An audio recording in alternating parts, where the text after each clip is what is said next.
Em 1998, o mundo dos games experienciou um marco, Half-Life, o primeiro título da Valve, que definiu o que se esperava de um jogo de tiro em primeira pessoa, e com mais de 50 prêmios de jogo do ano, ele foi consagrado o melhor jogo de PC pela própria PC Gamer. Com uma cultura que desafia os modelos tradicionais do mundo corporativo, a Valve é conhecida por ter um ambiente corporativo que pode ser classificado como uma anarquia organizada. Ela se diferencia no mundo corporativo por conta da sua estrutura horizontal. Lá ninguém manda, ninguém reporta, ninguém aprova. Cada funcionário tem sua própria mesa que pode ser empurrada até outra mesa dentro de um escritório cheio de mesas e trabalhar em um projeto, seja hardware, jogo, etc. Como não existir hierarquia formar uma pressão em outra, deixando claro que você é responsável pelos seus resultados. Se falhar, ninguém além do seu grupo é culpado, dando oportunidade de projetos nascerem quando pessoas realmente interessadas se juntam e ao finalizá-las, os times se desmontam e viram outras coisas, como um organismo vivo. Em resumo, podemos dizer que a Valve é uma empresa onde todo mundo é adulto bastante para se virar sozinho, colaborar por iniciativa própria e entregar resultados sem precisar de alguém dizendo o que fazer, e embora o tal espírito de dono pareça ser caótico, isso surpreendentemente funciona, e podemos ver isso através do seu portfólio diverso. Criadora da Steam,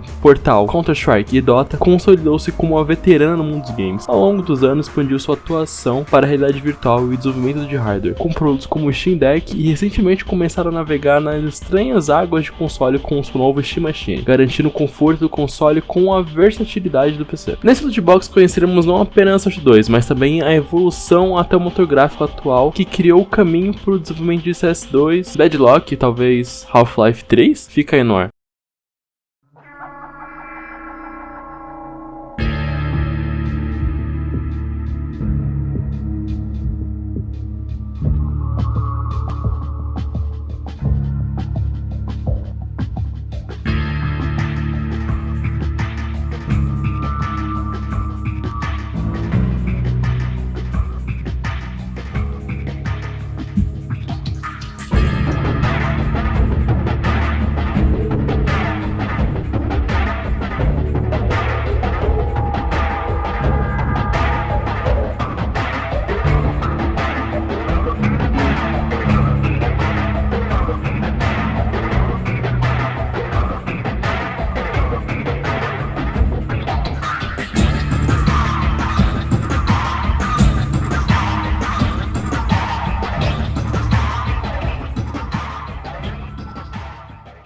A Gold Source, conhecida como engine do Half-Life, começou como um Frankenstein, depois que a Valve decidiu pegar a Quake Engine, que era da id Software, que desenvolveu o primeiro Doom, sim, aquele que roda até uma torradeira, e desmontar como se fosse um carro velho que eventualmente tornaria um Celta rebaixado com escapamento esportivo. A intenção nesse projeto foi transformar em algo capaz de sustentar jogos como Half-Life, um dos jogos mais importantes da história. A Gold Source trouxe uma das melhorias técnicas impressionantes para a época. Entre elas estavam luzes coloridas, algo que a Quake Engine original não tinha, e novos efeitos de transparência, permitindo, por exemplo, dinamismo e realismo quando falamos de materiais como vidro e água, já que a partir daí a transparência e ondulações foram possíveis. O sistema também ajustava automaticamente o brilho da tela, de acordo com o ambiente mostrado no jogo. Por exemplo, ao sair de uma área escura para um local iluminado, a imagem ficava temporariamente mais clara, cuidando um pouco mais da experiência do usuário, simulando a adaptação dos olhos à luz. Que uma versão do Quake utilizava o OpenGL para renderização. A partir daí, ao invés dos gráficos serem renderizados pela CPU, eles começaram a ser renderizados pela GPU, ou pela placa de vídeo, o que passou a oferecer gráficos mais avançados em comparação à sua versão original. Entre essas melhorias estava o suporte a texturas filtradas, que suavizaram os pixels e deixavam as superfícies menos arrilhadas. Mais tarde, as placas de vídeo começaram a oferecer também o Anisotropic Filtering, uma técnica de filtragem que preserva a nitidez de texturas vistas em ângulos inclinados, tornando superfícies distantes muito mais detalhadas e realistas. Outra grande evolução foi a animação esquelética, que deu aos modelos um esqueleto interno, permitindo que se movimentassem de forma mais natural e fluida, em vez do método anterior, em que cada vértice era animado separadamente, resultando em movimentos travados. Além disso, a engine suportava modelos com um maior número de polígonos, texturas e alta definição e sobreposição detalhadas que aumentavam a sensação de realismo, amplamente usadas em Counter-Strike Condition Zero. Em 2013, uma atualização trouxe suporte ao MSAA, mais especificamente o MSAA 4X, permitindo reduzir os serrilhados e deixar as bordas dos objetos mais suaves. Nessa mesma atualização, o novo renderizador renderizador FBO possibilitou jogar em modo tela cheia sem bordas, o que tornou muito mais rápido treinar entre o jogo e outras tarefas com o Alt Tab. Além disso, a imagem passou a manter o formato original, evitando aquele visual esticado que era comum antes. A Gold Source é compatível e era utilizada em seus tempos de glória dentro de sistemas operacionais como Windows, Mac e Linux, assim como em consoles, como o PlayStation 2 e o Xbox original. A Code Engine trouxe ideias muito à frente do tempo quando se fala em inteligência artificial. Um bom exemplo é o AI Flocking, usado em criaturas como o Houndies do Half-Life, que se movem em grupo de forma natural, quase como animais de verdade, mantendo distância uma das outras e seguindo o mesmo ritmo. Outro destaque são sequências scriptadas, sendo controladas por programação que permitiram contar a história dentro do próprio jogo, sem precisar de vídeos separados. Assim, cientistas conversavam, portas se abriam e monstros apareciam no momento certo, tudo enquanto o jogador ainda tinha um controle. Além disso, a engine também deu origem aos Player Bots, personagens controlados por IA que simulavam jogadores humanos em partidas multiplayer, reagindo a tiros, se movendo pelo mapa e tomando decisões sozinhos. Juntos, esses sistemas mostraram quanto a Gold Source foi importante. Ela preparou o terreno para as tecnologias que a Source Engine iria aperfeiçoar nos anos seguintes. Em 7 de outubro de 2004, a assessora da Gold Source foi oficialmente apresentada, a Source. Desde então, a Valve passou a adotar um padrão que se repetiria anos depois, lançar versões remasterizadas de jogos para demonstrar o potencial da nova engine. No caso da Source, esse papel coube a Counter-Strike Source, lançada em 1º de novembro de 2004.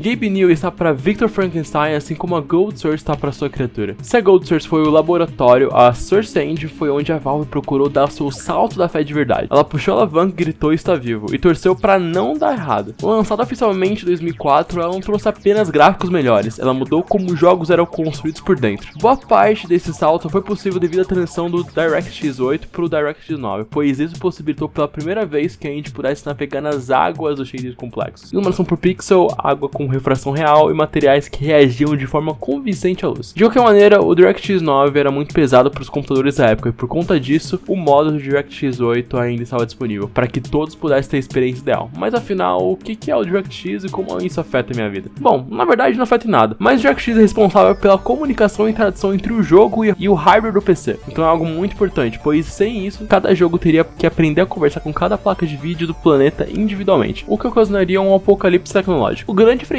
da Source logo de cara foi a física em tempo real, graças à integração com o motor Havok Physics.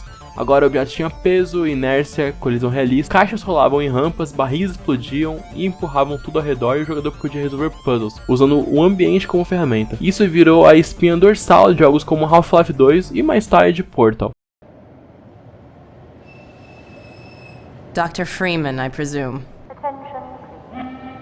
I better hurry. A Valve não inventou a animação facial, até porque a Unreal 1 e 2 faziam isso muito bem em cutscenes, mas foi ela que mostrou ao mundo como ela deveria ser usada para contar a história em tempo real dentro do gameplay. Ou seja, antes a experiência média dentro de videogames eletrônicos era cutscene, jogador assiste, volta a jogar. Por exemplo, em Half-Life 1, os rostos ainda se limitavam a animações simples de boca e cabeça. Funcionava, mas era mecânico e sem emoção e atuações reais. A experiência média depois de Half-Life 2. A gameplay acontece enquanto a história vai se passando na frente do jogador. A Valve inova com animação facial com sincronização por fonemas e expressões emocionais em tempo real. Pela primeira vez, os personagens não apenas falavam, eles atuavam enquanto você jogava. A história se desenrolava na frente do jogador, em tempo real, sem cortes, sem telas pretas, sem tirar você do controle, dando a impressão de que você não tá só assistindo a narrativa, mas de que você tá dentro dela. Além disso, uma coisa em constante evolução e que não foi diferente com a Source foi a iluminação. Sombras suaves e reflexos mais realistas, deixando os cenários muito mais vivos. E a partir daqui a água deixou de ser só transparente, começou a refletir também o ambiente. Superfícies metálicas começaram a reagir à luz de forma mais convincente. A Source também avançou com seu áudio espacial 3D avançado, com reverberação dinâmica. Isso quer dizer que um tiro disparado dentro de um túnel soava diferente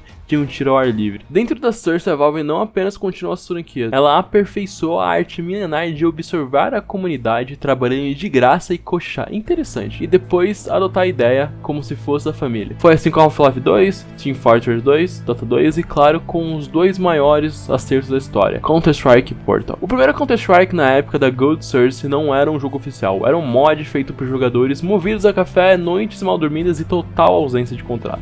O mod cresceu, virou febre, dominou combinou lan house e campeonato. A Valve olhou tudo aquilo e fez um movimento que se tornaria um clássico. E ninguém reclamou, porque funcionou. Anos depois, a história se repete com uma coincidência quase suspeita. Um grupo de estudantes surge com um protótipo chamado Narbacular Drop. O jogo era feio, pesado, quebrado e absolutamente genial. Tinham portais interligados, puzzles baseados em física e aquela ação constante que tudo podia dar errado a qualquer segundo. A Valve olhou aquilo e pensou, tá horrível.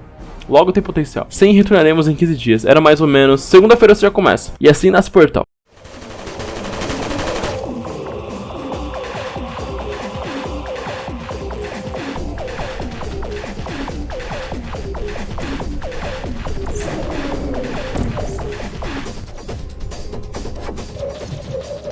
A missão era clara, provar que a Cersei não servia só pra tiro, explosão e gente xingando no chat de voz. O Portal virou vitrine definitiva, lá dentro tudo é puzzle, tudo é física e tudo é você errando até você aprender. Nada de HUD polido, nada de tutorial te tratando como criança. Você entra, falha, entende, tenta de novo. Você não é herói, não é escolhido, não é especial. Você é só um cientista mal pago, trancado no laboratório, sendo observado por uma IA sarcástica que claramente se diverte com seu desespero. E não, você não tem vontade própria, o experimento continua e isso é uma ordem.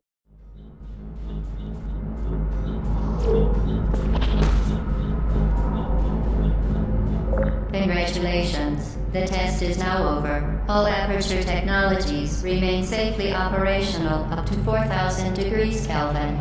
Rest assured that there is absolutely no chance of a dangerous equipment malfunction prior to your victory incandescence.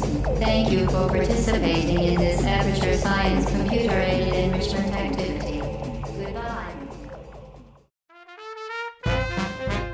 A Valve, como um bom português em sua época de descoberta do Brasil, não satisfeita ao ver um grupo de desenvolvedores que eventualmente sonaria a Turtle Rock Studios, aparece educadamente levando tudo embora e transformando em lenda. Dessa vez com zumbis, cooperação forçada e sofrimento coletivo em grupo. Siga-me por aqui e veremos um breve histórico cirúrgico. Tudo começou novamente com um mod de Counter-Strike, lá nos anos 2000. A ideia já estava lá, jogadores cooperando contra hordas de inimigos controlados por IA, mapa fechado, pressão constante e a estranha sensação de que existe alguém lá em cima querendo te ver sofrer. A Valve viu esse mod como a tradição pensou. Interessante demais pra ficar com quem criou. O jogo destaque por não possuir um roteiro fixo que acontece todo dia. As ordens variam fazendo com que micro-histórias sejam criadas, impedindo que seja sempre a mesma partida. O objetivo era manter o jogador num estado ótimo de adrenalina, suficiente para ser desafiados, não o bastante para virar frustração. De bônus, transformar cada derrota em uma maneira como você prova que você é um herói ou que seus amigos são inúteis. Sabe aquela ação que disse anteriormente de ter alguém querendo seu mal? Então, realmente existe alguém lá em cima na maldade que gostaria de roubar sua equipe. Essa pessoa é o AI Direct. Entenda, não é apenas um spawnador automático de inimigos, mas sim um roteirista psicopata e meticuloso que te observa em tempo real. Então ele observa quem tá com pouca vida, quem tá sem munição, quanto tempo o time levou pra limpar a sala e, em suma, o nível de habilidade do grupo. A partir disso, ele decide a densidade das ordens. Quando você tá confiante, ele aumenta, e quando você está fraco, ele te dá um suspiro só pra te iludir. Assim como quais infectados aparecem em posição de itens e suprimentos. Uma curiosidade é que tanto a Gold Cersei quanto a Cersei não foram usados apenas nos jardins bem cuidados da Valve. Um dos experimentos mais cruéis da Cersei e uma maneira de vermos como a indústria pode ser dura com o time de desenvolvimento foi Vampire the Masquerade Bloodlines, jogo este que atualmente está em um pedestal por ser um RPG cult e que não é sem motivo. Desenvolvimento pela Troika Games, lançado em 2004, o jogo foi feito em uma versão beta da Cersei, antes mesmo de Half-Life 2 existir publicamente, ou seja, começaram a criar um jogo em uma engine que de fato parecia promissora, mas ainda estava bem instável. O resultado do desenvolvimento foi um fracasso absoluto, dependente das mudanças da própria Valve, com prazos reais, dinheiro acabando e 7 ou mais bugs aparecendo por dia. O jogo nasceu quebrado e morreu no seu próprio lançamento. No entanto, ele vive a sua não vida como um RPG cult que foi salvo por patches e fãs. Esse é o verdadeiro caso de que a escolha da engine pode sim afetar um time inteiro de desenvolvedores, não se limitando apenas à habilidade do time. Com o passar dos anos, a Cersei foi sendo atualizada, mas começou a mostrar sinais de cansaço. Ela nasceu no início dos anos 2000 e por mais que recebesse melhoria, sua estrutura básica já não acompanhava as necessidades modernas de mundos maiores, iluminação global avançada, pipelines modernos de renderização e produção em larga escala. Enquanto outras engines já trabalhavam nativamente com PBR, Physical Based Rendering, uma técnica que faz os materiais reagirem à luz de forma mais próxima do mundo real, simulando corretamente como o metal reflete, como superfícies ásperas absorvem a luz, a Cersei foi criada com essa lógica em mente. Para chegar a resultados parecidos, ela precisava de adaptações, gambiarras e sistemas alternativos, simulando efeitos que em engines mais modernas já haviam prontos de fábrica. O mesmo valia para emulação global em tempo real e carregamento dinâmico de cenários gigantes. Era possível, mas cada vez mais trabalhoso. Ela ainda brilhou muito em títulos como CSGO, Dota 2, Left 4 Dead 2, mas nos bastidores a Valve já preparava sua próxima grande virada.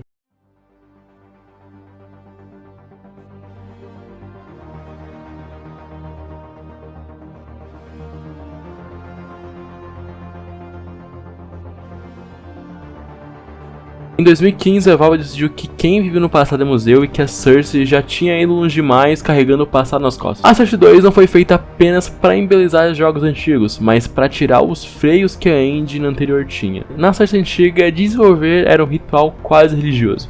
Compila, espera, testa, quebra, repete. Na Source 2, tudo isso acaba. Tudo acontece em tempo real. Mexe no mapa, a mudança aparece na hora. Resultado, menos tempo esperando e mais tempo criando. Parece básico hoje, mas para quem viveu a Source original, isso muda tudo. A Source 2 foi construída de forma modular. Renderização é um sistema, física é outro. Áudio, rede, partículas, UI, tudo separado. Cada parte pode evoluir sem quebrar o resto. E é por isso que a mesma engine consegue sustentar um FPS competitivo, um MOBA e um jogo inteiro em VR sem virar um Frankenstein.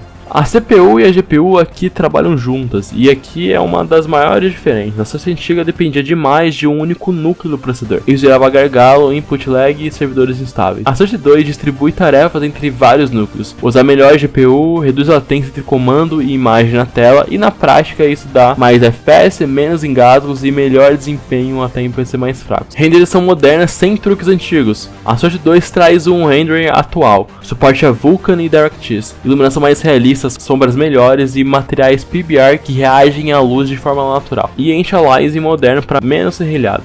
Nada disso é milagre gráfico, é só a engine finalmente jogando no mesmo campo das engines modernas. O DirectX que era utilizado antigamente, aqui vale a pena ser direto. A Source 2 não depende mais do DirectX como antes. O Vulkan virou base principal e o DirectX existe como opção. A engine escolhe o que usar. A Source era refém do DirectX. A Source 2 escolhe quando ele entra em cena. No fim, a Source 2 não é só sobre gráfico, é sobre tirar gargalos, reduzir atrito e dar liberdade para quem cria e para quem joga. E sim, demorou.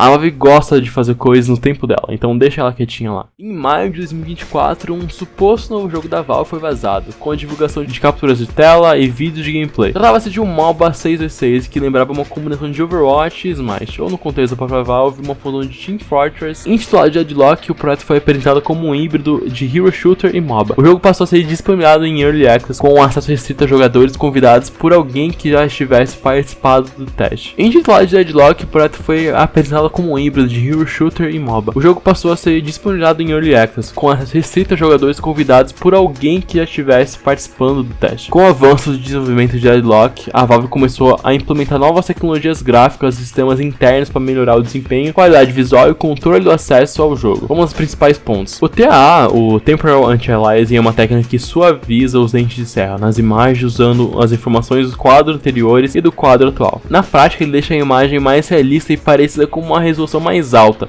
gastando menos empenho do que técnicas antigas como o MSAA ou o SSAA. O ponto negativo é que ele pode deixar a imagem um pouco borrada ou criar rastros de objetos em movimento, especialmente em resoluções mais baixas ou com FPS instável. No Deadlock, o TA é ativado ao usar o AMD FSR 2 ou 3, ou NVIDIA DLSA. O FSR é uma tecnologia da AMD que melhora o desempenho, rodando o jogo em resolução menor e depois aumentando a imagem para a resolução do monitor. A grande vantagem do FSR é funcionar em placas de vídeo de qualquer marca. No Deadlock, o FSR 3 funciona apenas com a API Vulkan, enquanto o FSR 2 está disponível no DirectX 11. O DLSS é a solução da NVIDIA para o mesmo problema, mais desempenho com boa qualidade visual. Ele usa a inteligência artificial treinada em supercomputadores para reconstruir a imagem. Além do upscaling, o DLSS inclui o DLAA, uma forma de anti-aliasing temporal focada em qualidade máxima, geralmente mais estável e menos borrada em movimento do que o TAA tradicional. No acesso antecipado do Deadlock, a Valve implementou um sistema conhecido como Chainbang. Se o jogador convidar alguém que depois for banido, todos os jogadores ligados às cadeias de convites podem perder acesso à build. Deadlock, como já mencionado, é um MOBA 6v6. Mais diferente de Dota ou League of Legends, Legends ele bebe fortemente da fonte de Team Fortress, em termos de direção artística. É como se tivessem reinventado o estilo cartoonizado de Team Fortress. Na verdade, é como se tivessem revisitado o escopo tanto artístico do Team Fortress 2 e de gameplay. Entregaram uma melhora enorme. Uma pena é que Team Fortress 2 continua abandonado como sempre. Eu diria também que o jogo não se limita apenas ao ecossistema da Valve, já que é possível identificar mecânica semelhante à de Overwatch, por exemplo. É necessário entender quais itens funcionam melhor com cada personagem, administrar bem o dinheiro e fazer escolha estratégica para tornar um herói mais eficiente e útil para o time. Em termos de ambientação, Deadlock passa em um universo gótico noir, o que confere ao jogo uma identidade visual e atmosférica bastante marcante. Resumindo de maneira bem porca a lore de Deadlock, o jogo se passa em uma Nova York distorcida, em uma vibe um pouco mística, onde o mundo sobrenatural caminha ao lado de sociedades secretas, misturando rituais obscuros e figuras que existem há séculos. As partidas giram em torno dos patronos, onde os personagens lutam entre si porque cada um tem algo a ganhar: poder, vingança, conhecimento, redenção ou sobrevivência. Os patronos oferecem isso, mas como toda identidade antiga e nada confiável, o preço nunca é free to play, mas play to win. Essa é a razão de você lutar contra o time. O detalhe importante é que nem todos os heróis servem aos patrões da mesma forma. Alguns acreditam neles, outros os temem. Outros tentam manipulá-los. E há casos como o Drifter, que nem tá ali por desejo algum. Ele participa porque o ritual cria caos e caos cria caça. Simples assim. Narrativamente, os patrões explicam por que personagens tão diferentes, monstros, humanos, máquinas e lendas urbanas coexistem no mesmo conflito. Eles são um elo invisível que mantém tudo funcionando, mesmo quando tudo parece condenado. E esse foi mais um Lootbox. Seja bem-vindo ao canal Patch Notes. Dentro desse quadro, tentamos deixar acessível elementos chaves em desenvolvimento de games e do mundo corporativo da indústria. Muito obrigado por assistir até aqui, vai ser um prazer te receber nos comentários.